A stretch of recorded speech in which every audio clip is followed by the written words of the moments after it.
First विच का नाम Barbara होता है। वो जादू तो लिटिल के जूते अच्छे करने के लिए करती है, लेकिन उसकी जादू की गड़बड़ी से वो जूते अच्छे होने के बजाय और बेकार हो जाते हैं। खराब जूतों से परेशान लिटिल जब अपने जूतों को साफ करने के लिए धोती है, तब गलती से उसके जूते पानी में बह जाते हैं। ये सब देख लिटिल काफी गुस्सा हो जाती है। अपने जूतों को खोजते हुए लिटिल को सिंड्रेला नाम की एक लड़की मिलती है, और हैरानी की बात तो ये है कि लिटिल ने आज से पहले किसी भी लड़की का नाम सिंड्रेला नहीं सुना था, क्योंकि सिंड्रेला का मतलब होता है राख से लिपटा हुआ, यानी किसी लड़की का नाम राख कैसे हो सकता है। उस लड़की की हालत भी बहुत खराब थी, उसके पास जूते भी नहीं थे, जिसकी वजह से उसके पैरों में काफी जख्म के निशान भी थे।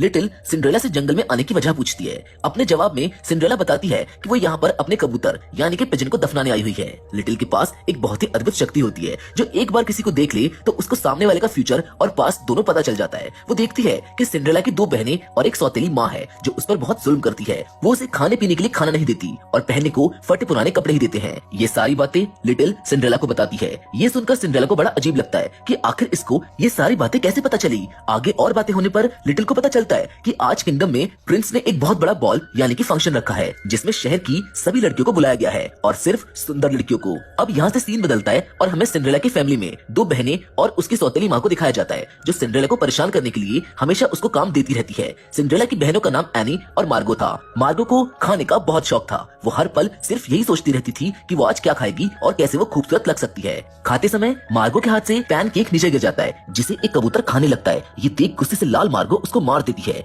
इसी कारण से सिंड्रेला कबूतर को दफनाने आई थी। जब लिटिल को ये सारी बात पता चलती है कि सिंड्रेला की हालत तो बहुत खराब है और ऊपर से उसे आज बॉल भी जाना है, तो वो सिंड्रेला की मदद करने के लिए तैयार हो जाती है। तभी वहाँ पर एक बार फिर बारबरा आ जाती है और अपने जादू से वो लिटिल और सिंड्रेला को खूबसूरत से प्रिंसेस में बदल देती है। अब दोनों के पास नए और सुंदर कपड़े तो थे, लेकिन उनके पैरों के लिए जूते नहीं थे। उसी दौरान जंगल में टहलते हुए एक और विच आ जाती है, लेकिन इसकी खूबी थी इसका मैजिक, जो एकदम एक्यूरेट था। इसीलिए वो अपने मैजिक से दोनों को ग्लास के सुंदर और शाइनिंग करने वाले जूते दे देती है। लेकिन हर चीज की एक कीमत होती है, जहाँ पर वो बताती है कि ये मैजिक सिर्फ 24 घंटों के लिए काम करेगा, यानी कि लिटिल और सिंड्रेला दोनों को बॉल से 24 घंटों के भीतर ही बाहर आना होगा, वरना इनकी सच्चाई सबके सामने आ जाएगी। इसी के साथ बारबरा अपने मैजिक से पंपकिन और चूहे की मदद से एक कैरियज और उसके साथ एक ड्राइवर को तैयार कर देती है। लिटिल और सिंड्रेला दोनों तैयार होकर रात को बॉल के लिए अपने कैरियज में निकल जाती हैं, लेकिन रास्ते में उनका एक्सीडेंट हो जाता है। उतरकर देखने पर पता चलता है कि एक्सीडेंट की वजह से एक आदमी की मौत हो गई है। ये सब देख ड्राइवर और दोनों लड़कियां डर जाती हैं। लड़की को देखने पर लिटिल को वो पहचान में नहीं आता। वो सिंड्रेला से पूछती है कि क्या तुम जानती हो इसको, जिसके जवाब में सिंड्रेला सर हिलाते हुए बताती है कि इसका नाम हैंस है और ये रॉयल फैमिली का बार्बर है। पूरे किंगडम में लोग इससे बाल कटवाने के लिए मरते हैं, क्योंकि किसी ने भी अगर इससे हेयर स्टाइलिंग कराई तो उसकी लाइफ बदल जाती है। लेकिन हम इसको यहाँ पर ऐसे नहीं छोड़ सकते। इसीलिए और ज्यादा जानने के लिए लिटिल नीचे पड़ी बॉडी को टच करती है, जहाँ पर उसको मालूम चलता है कि हैंस की मौत तो पहले ही हो चुकी है। बॉडी को तो बस अब यहाँ पर लाकर फेंका गया है, यानी कि जानबूझकर बॉडी को रास्ते में डाल दिया गया, ताकि सबको लगे कि मौत किसी कैरेज के टकराने से हुई है। पर प्रॉब्लम ये है कि अब अगर ये लोग किसी को कुछ बताएंगे या पुलिस को इन्फॉर्म करेंगे तो सिंड्रेला बॉल रूम तक नहीं पहुंच पाएगी। इसीलिए दोनों मिलकर बॉडी पर पट्टे डालकर वहाँ से बॉल के लिए निकल जाते हैं। बॉल रूम पहुंचकर वो दोनों बाहर एक लड़की को देखते हैं, जिसे अंदर नहीं जाने दिया जा रहा था। बॉल में शहर की सभी खूबसूरत लड़कियां आई हुई थी, लेकिन सिंड्रेला के मन में डर था कि कहीं उसकी बहनें और उसकी माँ उसको पहचान न ले। सिंड्रेला को डरता देख लिटिल उसको बताती है कि वो इतनी खूबसूरत लग रही है कि कोई उसको नहीं पहचान सकता। इसी के साथ हम एनी को देखते हैं, जो अपनी माँ से मार्गो के बारे में पूछती है, और साथ ही हम देख पाते हैं कि एनी ने अपने सुंदर लंबे बाल कटवा लिए हैं, क्योंकि किंगडम में ऐसी अफवाह थी कि प्रिंस को छोटे बाल वाली लड़कियां पसंद हैं। अब कुछ ही समय बाद किंग और प्रिंस दोनों बॉल में एंटर होते हैं, जहाँ किंग प्रिंस को लड़की पसंद करने के लिए बोलते हैं, लेकिन यहाँ उन दोनों में बहस हो जाती है, क्योंकि प्रिंस पहले से ही एक लड़की को पसंद करता था, जिसका नाम रामी था, लेकिन पता नहीं 1 साल से वो कहीं गायब हो गई है। थोड़ी ही देर में प्रिंस आगे बढ़ते हुए सिंड्रेला से डांस के लिए उसका हाथ मांगता है। ये देख सिंड्रेला बहुत खुश होती है, क्योंकि उसका सोचना था कि एक बार उसकी शादी प्रिंस से हो गई तो उसकी पूरी लाइफ सुधर जाएगी। ये सब सोचते हुए प्रिंस और सिंड्रेला डांस करने लगते हैं, लेकिन कुछ देर बाद ये सब कुछ रुकवा दिया जाता है और एक सिपाही आकर किंग को बताता है कि हैंस को किसी ने मार दिया है। ऐसा लग रहा है कि उसकी मौत किसी कैरेज के टकराने से हुई है। ये सब सुन बाकी लोगों के साथ सिंड्रेला और लिटिल भी डर जाते हैं, क्योंकि वो दोनों जानती थी कि अगर कैरेज की चेकिंग हुई तो उस पर ब्लड के निशान मिल जाएंगे। पर सिंड्रेला सोचती है कि शायद माउस ने अब तक कैरेज पर से दाग मिटा दिए होंगे, लेकिन माउस तो तब से यहाँ पर चीज खाने में बिजी था। सिंड्रेला और लिटिल उसको अपने पास बुलाती है और कहती है कि जितना जल्दी हो सके कैरेज पर लगे निशानों को साफ कर दो। तभी सिपाही किंग को बताते हुए कहता है कि हैंस की बॉडी के पास चीज के कुछ टुकड़े भी मिले हैं, यानी कि मारने वाले को चीज बहुत पसंद है।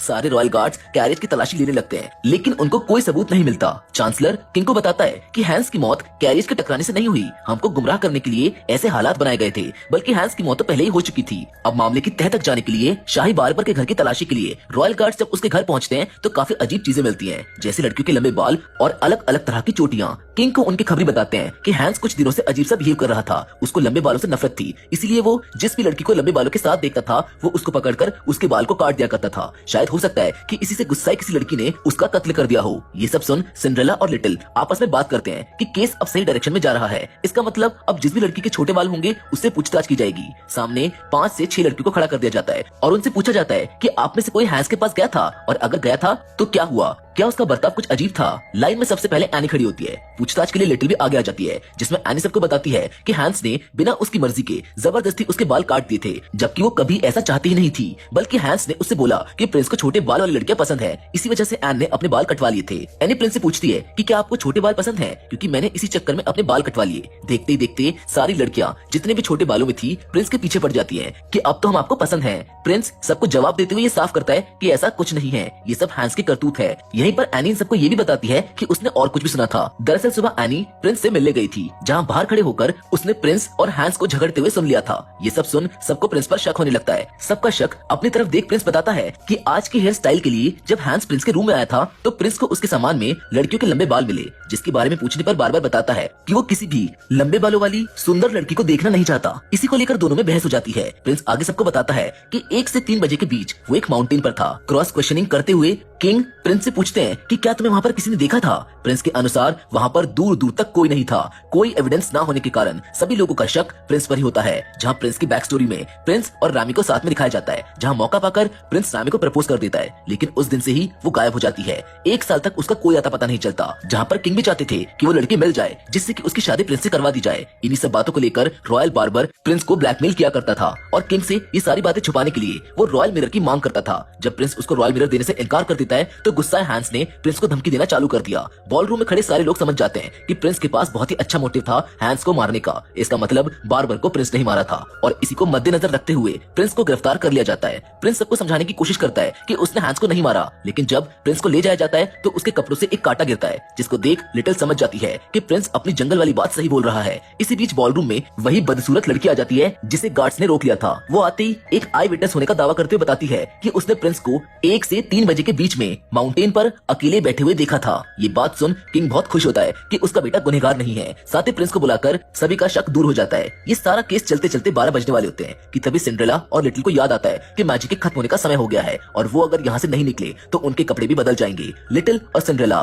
दोनों जल्दी से वहाँ से भाग निकलती हैं, लेकिन तभी सिंड्रेला का पीछा करते हुए प्रिंस भी बाहर आ जाता है। इसी भागा दौड़ी में सिंड्रेला सीढ़ियों पर गिर जाती है, जिससे उसका एक जूता वहीं पर रह जाता है, जिसको छोड़ लिटिल और सिंड्रेला दोनों कैरेज में बैठकर वहाँ से निकल जाती है। ठीक 12 बजते ही मैजिक खत्म हो जाता है। सिंड्रेला और लिटिल दोनों वही अपने पुराने अवतार में वापस आ जाती हैं। इतने समय साथ में बिताने के बाद इतनी रात को सिंड्रेला लिटिल को रात को अकेला नहीं छोड़ सकती, इसीलिए वो उसको अपने घर ले आती है, जहाँ लिटिल देखती है कि कैसे उसी के घर के लोग सिंड्रेला के साथ पार्शियलिटी करते हैं। बाकी सभी लोग एक अच्छे से घर में रहते हैं, लेकिन सिंड्रेला को एक झोपड़ी में रखा हुआ है। मगर इन सब के बावजूद उसकी नई दोस्त उसका साथ देती है और वो दोनों उसी झोपड़ी में सोने चली जाती हैं। सोते हुए रात को सिंड्रेला को शोर सुनाई देता है, जिसका पीछा करने पर वो मार्गो को पाती है। यहाँ रॉयल गार्ड्स भी मार्गो के पीछे लगे हुए थे। वो सभी मार्गो को पकड़ने आए थे, क्योंकि बॉलरूम में अब सबको ये लग रहा था कि हैंस को मार्गो नहीं मारा है। मार्गो लिटिल को अपनी स्टोरी बताना चालू करती है कि आखिर उसके साथ क्या हुआ था।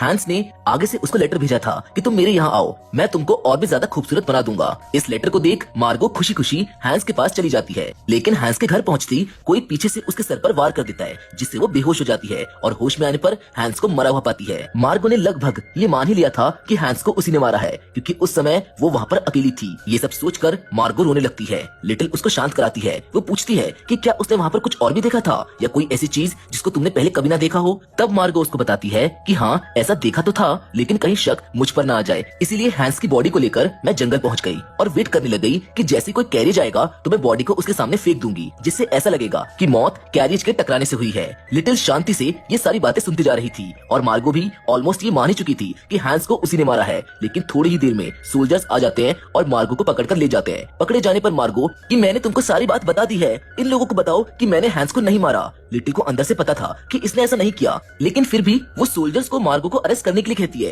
क्योंकि उसका बिहेवियर बहुत ही बुरा था। जाते जाते मार्गो के कपड़ों से ग्लास शूज का एक टुकड़ा मिलता है। मौका पाकर लिटिल चांसलर से पूछती है कि ये केस कैसे सॉल्व होगा और कैसा हो अगर आप मुझको हैंस के घर ले जाए ताकि वहाँ और चीजों के बारे में मैं पता कर सकूं। जिसके बाद लिटिल को हैंस के घर में दिखाया जाता है जहाँ उसके सामने और भी चीजें आने लगती है, जैसे कि हैंस के ब्लड के साथ और भी ब्लड सैंपल वहाँ पर मिलते हैं। इसी के साथ में हर जगह लंबे बालों की चोटियां लटकी हुई थी। अब उसके सामने और भी चीजें क्लियर होने लगती हैं। हैंस के घर की अच्छे से खोजबीन करने के बाद लिटिल चांसलर से केस सॉल्व करने में मदद मांगती है। अगली सुबह सिंड्रेला अपने घर में काम कर रही होती है, तभी वहाँ पर प्रिंस के साथ सारे के सारे रॉयल गार्ड्स आ जाते हैं। चांसलर अपने हाथ में ग्लास शूज लिए सिंड्रेला के सामने आकर कहता है कि हम शहर की सभी लड़कियों को ये शूज पहनाकर देख रहे हैं, जिससे कि उस लड़की का पता चल सके जो कल बॉल में इसको छोड़ गई थी। ये शूज उसी को फिट होगा जिसका ये है। और अब सिंड्रेला जैसे उस शूज को पैर में डालती है तो वो उसको एकदम फिट हो जाता है, यानी कि आप सब समझ जाते हैं कि सिंड्रेला ही वही लड़की है जिसको प्रिंस पसंद करते हैं। ये जानकर सिंड्रेला की खुशी का कोई ठिकाना नहीं रहता। तभी सिंड्रेला की दोस्त लिटिल वहाँ पर आती है और इस मर्डर मिस्ट्री के सारे राज खोलना चालू करती है, जिसमें वो बताती है कि हैंस का कत्ल मार्गो ने नहीं बल्कि सिंड्रेला ने किया है। सिंड्रेला अपने ऊपर लगे इन सभी इल्जामों को पूरी तरह से मना कर देती है। तब लिटिल बातों को क्लियर करती है और बताती है कि उस दिन जंगल में सिंड्रेला कबूतर के साथ अपने जूतों को दफना रही थी। खुद उसने लिटिल को बताया था कि हैंस उसके भी बाल काटना चाहता था। दरअसल हैंस सिंड्रेला को देखकर समझ गया था कि ये बहुत सुंदर लड़की है और इसके लंबे बाल अब नहीं रहने चाहिए। हैंस झूठ बोलकर और झूठे वादे कर कर सिंड्रेला को कहता है कि मैं तुम्हें खूबसूरत बना दूंगा, जिसके बाद वो उसको अपने घर पर बुला लेता है। और जब सिंड्रेला हैंस के घर पहुंचती है तो हैंस चुपके से उसकी चोटी काटने की कोशिश करता है, लेकिन कैसे भी करके सिंड्रेला ऐसा होने से खुद को बचा लेती है और गुस्से में आकर वहाँ पर रखे पत्थर को उठाकर बार्बर के सर में दे मारती है। हैंस की मौत